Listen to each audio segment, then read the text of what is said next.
All right, peace and blessings, everybody. It's Monday, March the 26th, the year 2018. It has came into my possession a document manufactured by the Federal Bureau of Investigation, otherwise known as the Children of Satan. The people that work for the FBI destroy innocent people's lives. They wreck families. They tear mothers and fathers from their children. They murder and kill people in cold blood. The people who work for the FBI, I have come to learn over a long period of time after much study, that they are some of the most wicked, degenerate, reprobate people on the face of the planet. But this is a document that was produced by the FBI as they were setting up a false case on Schaeffer Cox. So it appears that much of this document has been redacted. So as we go through it, you'll see the synopsis of the document is Schaeffer Cox's alleged charges for domestic assault may impact captioned Montana DT investigations. So they're trying to find anything they can to stick Schaeffer Cox in prison, to shut him up about exposing child pedophilia, which most of these people who work for the FBI either cover up for or are involved with. And not only that, but the FBI, they're trying to find anything they can to put Schaeffer in prison. So they found that Schaeffer had a little tiff with his wife. We've got the pictures of that. We've also got the statements from Marty Cox. We have the full story, plus we have Schaeffer Cox's statement. If anybody wants those, I can point you to those. They tried to blow a little tiff that Schaeffer had with his wife into labeling him as a wife beater, which was absolutely not true, but that's par for the course with this satanic FBI organization. Let's read this document. To Anchorage from Salt Lake City. So Salt Lake City is the originating FBI department. Related, and it looks like it's redacted. Anytime you see a box, it looks like it's redacted. It was written on March the 4th, 2010. As you go through this document, did you guys see the movie Snowden? The FBI monitors every email we send. They monitor every website we visit. They listen to every phone call that we make. They track every movement that we do in our cars, where we walk, where we ride our bikes. They communicate. They track who we talk to. And all this time they're collecting this information. These evil bastards are working to put you and I in prison. They're trying to find any little thing in the vast pages of written law of this ungodly country that we now live in to put you and I in prison. And that's what they're doing right now in the year 2010 to Schaeffer Cox. They knew that he would have been a powerful voice for liberty. He still is a powerful voice for liberty. And you're going to read this document and see firsthand how the FBI is trying to silence and come up with any charges on Schaeffer Cox. Administrative. This document contains unavoidable references to persons and groups engaged in the exercise of First and Second Amendment rights.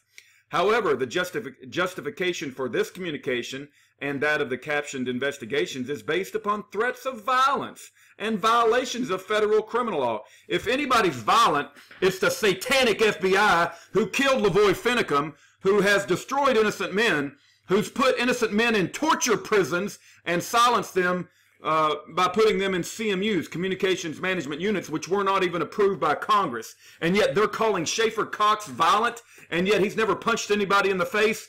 It's turned around 180 degrees, and I pray God's judgment and wrath on every person that works on the FBI.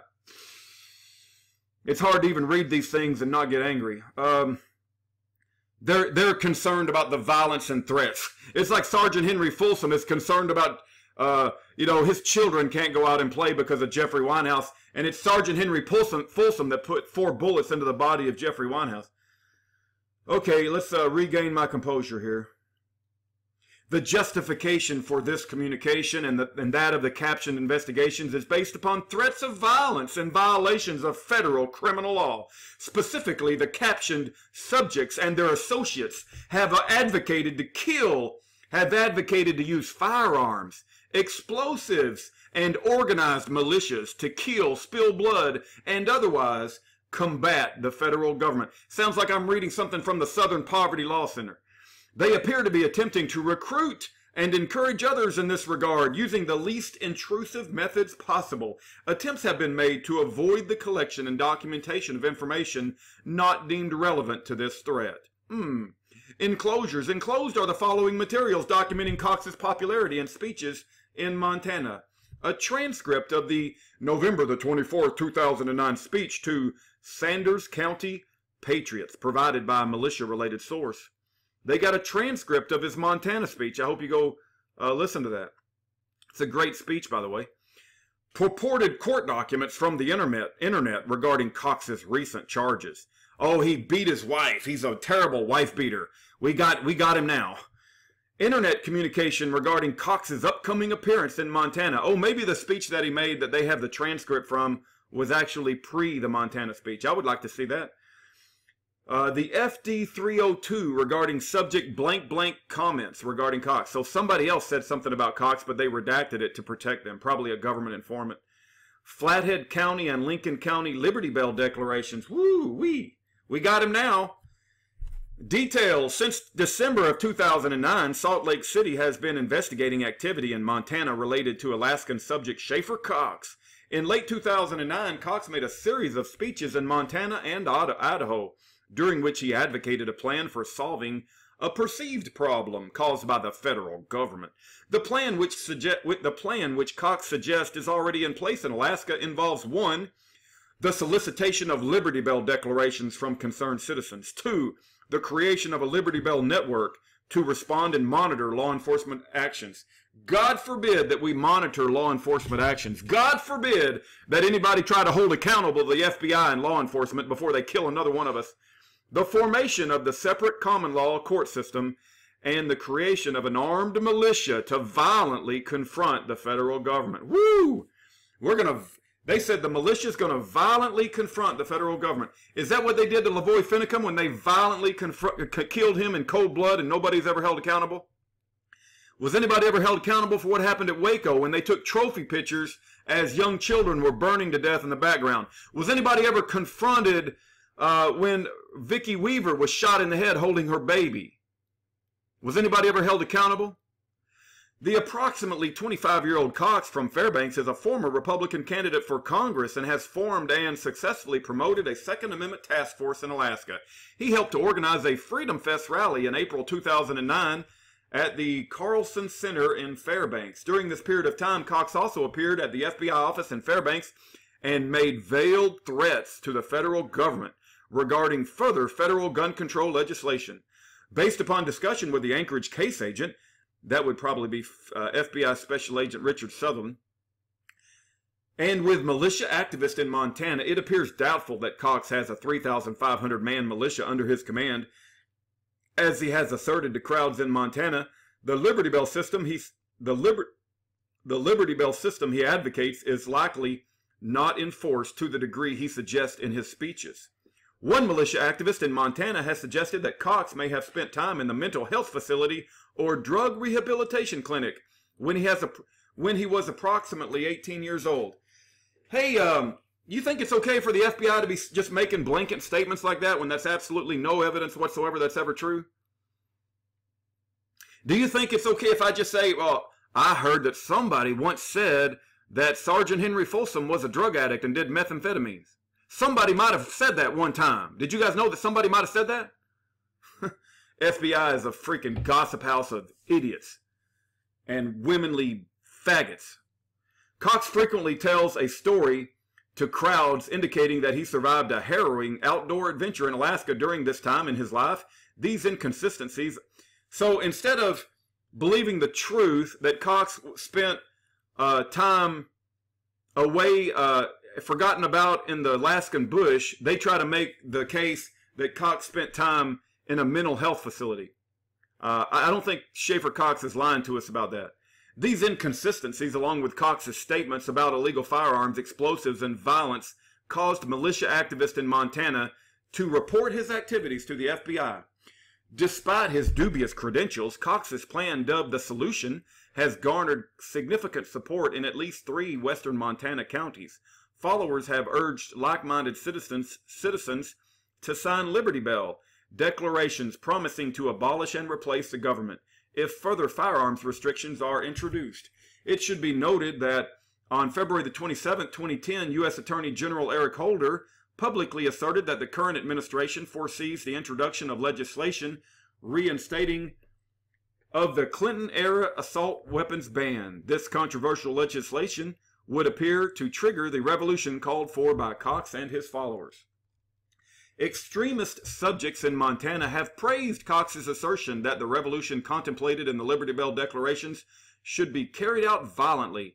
Cox has urged audiences to be willing to kill, spill blood, and be arrested to defend liberty. Despite these rather open calls for violence, he and his followers repeatedly cast themselves as peacemakers, indicating that it is only the tyrannical actions of the federal government that will lead to violence. Cox's groundswell of support in Montana appears to have been generated solely from his one-week speaking tour in 2009 and the circulation of videos of his speeches. Celebrating conservatism, a group of 500 to 800 citizens in Ravalli County hosted one of Cox's speeches in December and continues to serve as his most vocal support group in the state. A ton of redacted stuff. Redacted claims to have drafted a part of a recent questionnaire agreement for celebrating conservatism, which suggests that the current sheriff form a militia and arrest federal agents who enter Ravalli County without permission. This agreement questionnaire appears to have been drafted in conjunction with Cox's speeches in Montana. Lincoln County Watch has posted Cox's videos and Liberty Bell Declaration to their website and have indicated that they support his solution and other militia activities from northwest Montana. Lots of this is redacted. Another group in Flathead County comprised primarily of supporters of the controversial bankrupt radio station KGEZ is promoting Cox's videos and soliciting signatures for its own Liberty Bell Declaration. Two members of this group, subject redacted, recently discussed their support for Cox's assertion that it's not enough to be willing to die for liberty, you have to be willing to kill for liberty. Well, what do you got to be willing to do for tyranny?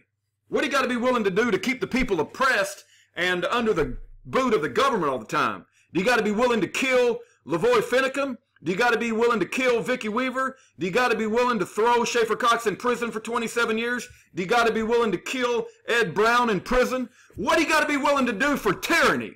Because we see the government doing it every day. It appears that Cox also garnered some support for his ideas during multiple speeches in Sanders County, but established militia-related leaders. 3 rejected his formal solution.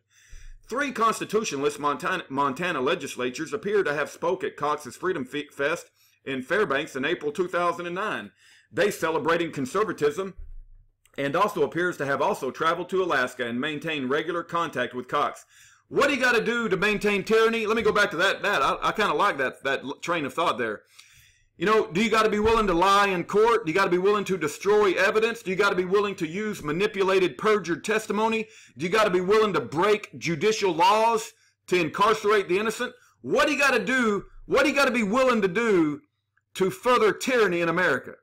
The question is not what do you got to be willing to do to further liberty. My question is, what do you got to be willing to do to further your tyrannical objectives? Do you got to be willing to kill women and children like you did at Waco? Do you got to be willing to lie in the courtroom and stick innocent men in prison for 30, 40 years? Do you got to be willing to torture and to try to kill people in prison?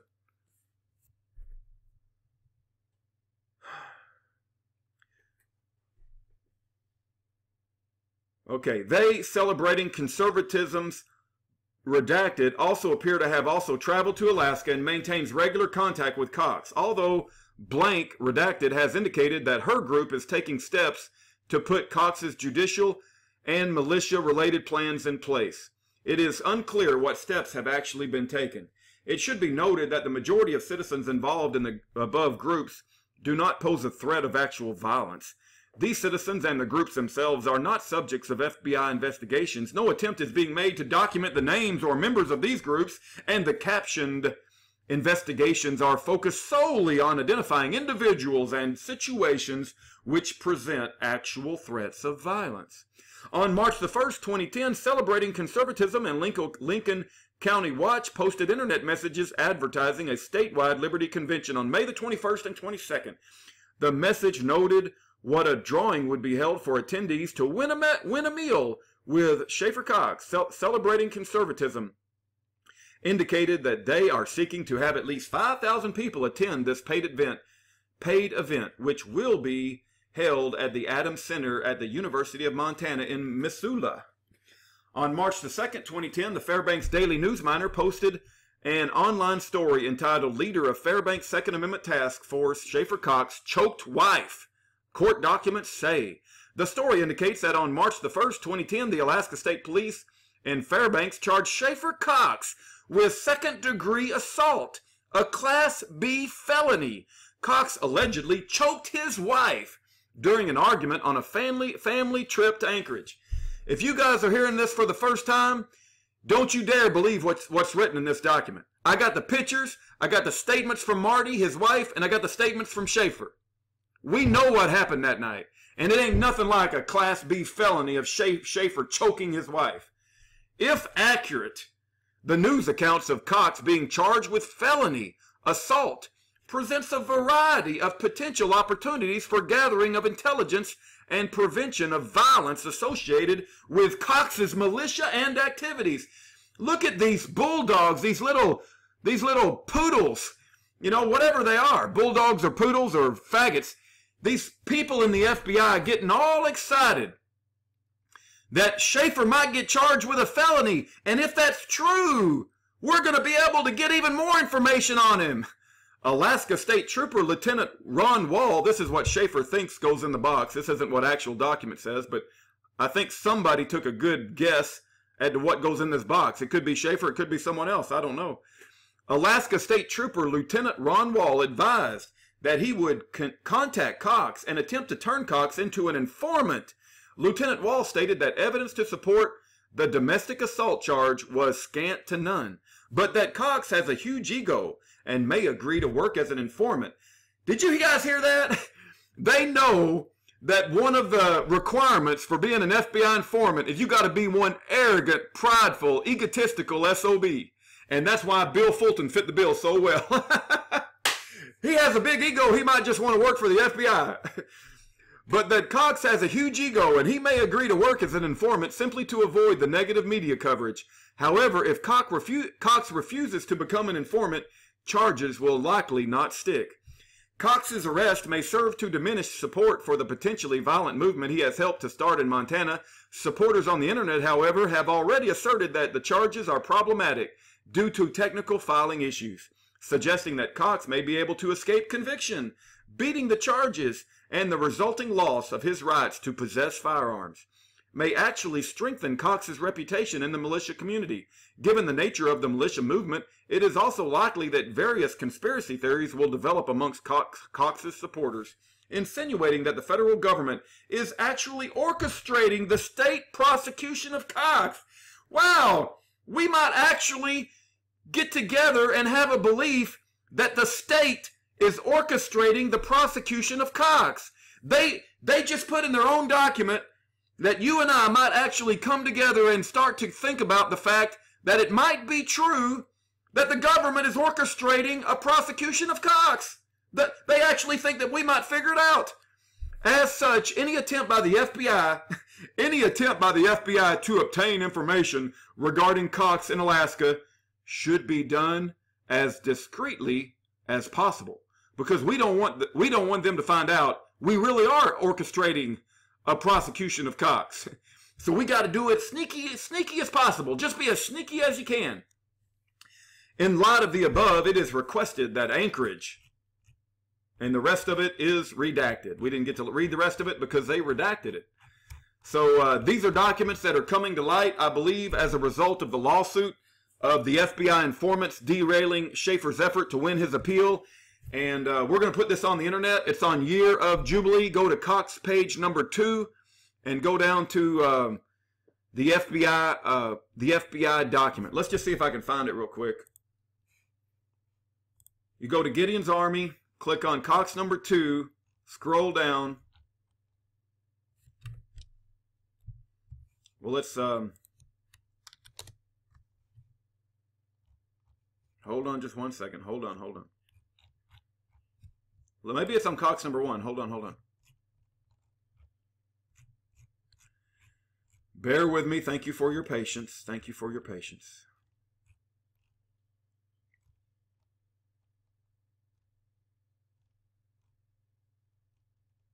He's got a lot of documents, man. You know what? I don't think it's uploaded yet. I will take this document and I will upload it, and we'll call it, help me think of a good title. The FBI, we'll call it the Salt Lake City FBI orchestrates a prosecution on Schaeffer Cox.